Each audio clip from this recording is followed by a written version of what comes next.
এই লো বাসান, তোমার লাগে কালকে রাইতে বেলা আমি তোক মা আর সিরতা ভিজায় রাখছিলাম, খাই লো। মাওইমা সাহেব যে আইবো এটা কি আপনারা আগের থেকেই জানতেন? জানতো, আর তোমার জানাই নেই আমি ইচ্ছা করে। শুধু শুধু তুমি এয়ারপোর্টে যাইতা, এটা গাড়ি লইতা, সেই গাড়িতে করেই আমি আবার বাড়িতে আইতাম। আমি কি আবার বাড়ি চিনি না? খামাখা পয়সা নষ্ট। দিন শেষে এসে টাকাটা তোমারে দিত হইতো। খুব ভালো করছস, অনেক হিসাবই হয়ে গেছস তাই না ভাই? তুই গাও গোসল দিয়ে আয়, আমি বাজারে যাইতেছি, তোর পছন্দের সব খাবার আমি নিয়ে আইতেছি ভাই। কোনো দরকার নাই, আমি তো রান্না করতেছি, আমার স্বামী আছে তো কি হইছে, আমি তো এবারের বান্তি, আমি করবো সব কাজ।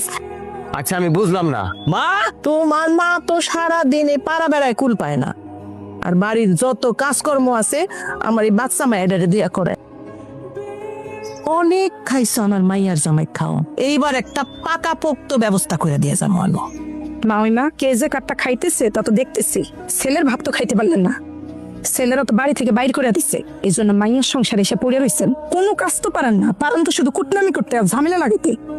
চিন্তা করেন না, আমারও বাপ ভাই আছে, তারাও আইব, তারপর এই সংসারে যে বিশাল একটা ঝামেলা হইব সেটা আমার বুঝা হয়ে গেছে। না বুঝলে আমি আবার ভালো করে বুঝাই দিয়ে যাবো। আমি কি বড় হই নাই? আমার সমস্ত কিছু এখনো কি বড় ভাইতে জিগায় পরে করতে হইব? আমার বাড়ি আমার ঘর, আমি কেন দেশে আসবো, কবে আসবো, হ্যাঁ জিগায় পরে আসতে হইব। তোর বড় ভাই তারে একটু ফোন করিয়া জানাই আইলেই পারতিস। ও যখন বিদেশে আসিল, আরিফ কি একবারও ফোন কইরা ওরে জিজ্ঞাসা করছে? হ্যাঁ, সব দায়িত্ব কি শাহেদ নিব? আমি বিদেশ থাকলে কি হইব? আমার কানে সব খবর আছে। তোমরা ইদানিং বিধির লগে খুব খারাপ ব্যবহার করো। বিথির লগে আবার কি করলাম? কি কইতাছেন বিয়ান সাহেব? আজকে সকালে একটা সামান্য পাতিল নিয়ে আপনারা বউ শাশুড়ি মিল্লা আমার মায়ের যে বকা সকা করলেন। এত কিছু হওয়ার পর আমরা সব ভুলে গেছেন। দেখছো বাড়ির কি অবস্থা? পাতিলে আমার বউ একটু দই পাততে চাইছিল, পাতিলটা ফুটা দুধগুলা সব পড়ে গেছে। এই কারণে আমার বউটার একটু মাথাটা গরম হইছে, দুই একটা কথা নাইলে কইছে, তার জন্য তার এতই কথা শুনাইতেইব? আমি কি এই সংসারের জন্য কিছু করি না? আসলে বাজান, তোমার বাড়ির কেউ আমাকে দুজনে পছন্দ করে না। বিয়ান সাহেব, ইদানিং কিন্তু আপনি খোঁচাখুচি কইরা আমাকে মধ্যে ঝগড়া লাগানোর চেষ্টা করতেছেন, এটা আর কইরেন না। দেখছো, আমি কইছি না তোমার মা আমার পছন্দ করে না? আমি কি ইচ্ছা করে এই বাড়িতে থাকি?